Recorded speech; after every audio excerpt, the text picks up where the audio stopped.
ঘরে বসে আপনিও নিয়ে নিতে পারেন এরকম একটি burger bite. Let's see how it's made.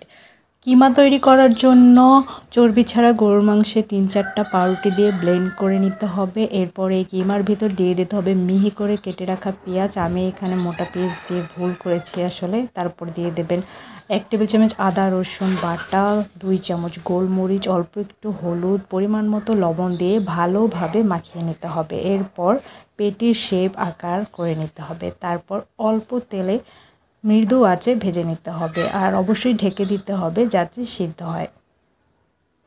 পেটি তৈরি করা হয়ে গেলে আমি এখানে 2টো ব্রেড নিয়েছি, মাঝখান থেকে 2 ভাগ করে এটাকে এভাবে 4 ভাগে ভাগ করে নিয়েছি। এরপর মেয়োনিজের সাথে কিছুটা টমেটো সস মিক্স করে ব্রেডের দুপাশে লাগিয়ে বার্গারের মতো সব ইনগ্রিডিয়েন্টস দিয়ে সাজিয়ে তৈরি করে নিলেই হয়ে যাবে বিফ বার্গার। এভাবেই আপনারা বাসায় বসে ঘরে থাকা উপকরণ দিয়ে বানিয়ে ফেলতে পারেন বিফ বার্গার। ভিডিওটি ভালো লাগলে অবশ্যই লাইক কমেন্ট করে পাশে থাকবেন। ধন্যবাদ।